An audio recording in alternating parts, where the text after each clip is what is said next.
Pria menggambar dengan asal di tangannya, tapi dapat menyatu sempurna dengan batang pohon, bahkan bisa bersembunyi di celah-celah batu. Untuk berpartisipasi dalam permainan hidup dan mati ini, semua pemain siap berangkat. Sejumlah besar senjata dan perlengkapan ditumpuk di tengah-tengah venue, dan miliaran penonton di luar venue menyaksikan siaran langsung ini. Hitung mundur berakhir, 24 anggota bergegas keluar. Semakin dekat ke tengah, semakin kaya persediaannya. Tapi Katniss baru berlari setengah jalan, sudah melihat ada yang berkelahi. Dia hanya mengambil tas luar, dan mulai berlari ke dalam hutan. Dia tahu apabila dia ingin hidup lebih lama, harus belajar untuk berkembang secara tidak senonoh. Setelah berlari gila-gilaan untuk jarak tertentu, dia membuka ranselnya dan memeriksa isinya. Dia hanya mendapat seikat tali dan beberapa alat dasar bertahan hidup, dan kemudian suara meriam terdengar di langit. Totalnya berdering 12 kali. Artinya ada 12 orang yang telah meninggal. Setengah dari mereka meninggal segera setelah pertandingan dimulai. Yang terjadi selanjutnya hanya akan menjadi lebih kejam. Tapi Katniss tumbuh di hutan. Bertahan hidup di alam liar adalah hal yang mudah baginya. Dia menggunakan bahan-bahan lokal, menggunakan pohon untuk membuat jebakan dengan cepat, berhasil menyelesaikan makan malam, lalu menginjak apinya. Setelah memanjat pohon, dia mengamankan dirinya dengan tali. Layar di langit memperlihatkan gambar-gambar yang gugur. Dalam pertempuran royal ini, tidak ada yang tahu apakah mereka yang akan tersingkir berikutnya. Saat ini, sekelompok orang lewat di bawah pohon. Melalui percakapan mereka mengetahui bahwa Pita sebenarnya membentuk aliansi dengan orang lain untuk menghadapinya. Untungnya, dia bersembunyi di tempat yang tersembunyi dan tidak ketahuan. Tantangan pasif kepada Katniss. Orang kaya ingin melihat medan perang yang seru, jadi mereka menyalakan api untuk memaksanya keluar. Perancang terus-menerus menyesuaikan venue. Dia ingin para kontestan di dalam mengalami musibah sesegera mungkin. Dia menghindari api-api, namun pahanya tetap terbakar. Melihat dia melarikan diri karena malu, pembawa acara menunjukkan senyum puas. Melalui penyesuaian peta permainan, dengan cepat dia ditemukan oleh tim beranggotakan 4 orang. Untuk bertahan hidup, dia memanjat pohon untuk berlindung. Meski tim beranggotakan 4 orang ini memiliki kekuatan tempur yang cukup tinggi, tapi kemampuan memanjat pohonnya sangat lemah.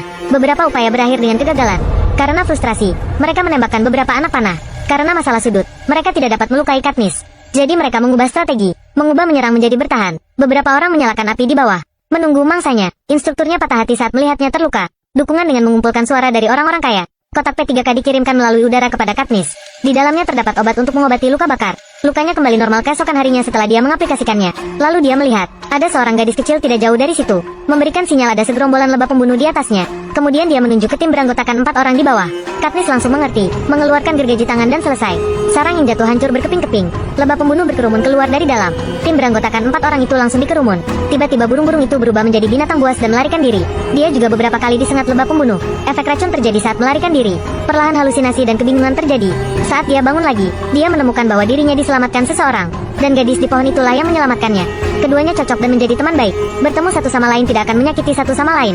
Dari mulut gadis itu diketahui bahwa tim beranggotakan 4 orang mengumpulkan semua perbekalan, ditumpuk di ruang terbuka dan dijaga ketat. Untuk mendapatkan perbekalan, mereka memikirkan caranya. Gadis itu menyalakan api di kejauhan untuk memancing mereka. Kemudian Katniss memanfaatkan kesempatan tersebut untuk merebut perbekalan. Tepat ketika dia hendak mengambil tindakan, tidak menyangka ada seseorang yang sampai di tengah jalan terlebih dahulu. Itu adalah gadis dengan ingatan super. Dia dengan terampil melompati ladang ranjau di bawah kakinya, berhasil mendapatkan perbekalan dan melarikan diri dengan cepat. Tepat ketika penjaga itu melihat sesuatu yang tidak biasa dan pergi berpatroli, Katniss menggunakan busur dan anak panah untuk menyayat kantong apel, meledakkan ranjau pertahanan dengan apel yang jatuh. Tapi tidak disangka kekuatan ledakan berantai menghancurkan semua persediaan. Katniss terpaksa kembali ke hutan dengan tangan kosong. Tapi melihat gadis itu ditangkap, dia dengan cepat melangkah maju dan memotong talinya, menyelamatkan teman yang terjebak di dalam. Saat ini, dia mendengar suara aneh datang dari belakangnya. Dia segera berbalik dan menembakkan anak panah, membunuh penyerang diam-diam dengan satu anak panah. Tapi gadis di belakangnya memiliki tombak yang tertancap di jantungnya. Melihat air mata jatuh dari sudut matanya, Katniss hanya bisa menyentuh wajahnya dengan lembut, berharap dia mendapat sedikit kehangatan di saat-saat terakhirnya. Dia mengubur gadis itu dengan bunga, lalu dia membuat isyarat protes ke arah kamera. Tindakan ini menyebabkan warga sipil yang menonton pun ikut melakukan hal yang sama. Segera, berbagai distrik mulai melakukan perlawanan. Masyarakat ingin membangun kembali masyarakat kelas yang setara. Saat ini, orang kaya panik. Mereka ingin Katniss dan Pita menjadi sepasang kekasih, lalu membiarkan mereka berdua menang. Menggunakan trafik seperti ini untuk mengalihkan perhatian masyarakat miskin. Tapi apakah Pita yang diserang oleh lebah pembunuh masih hidup?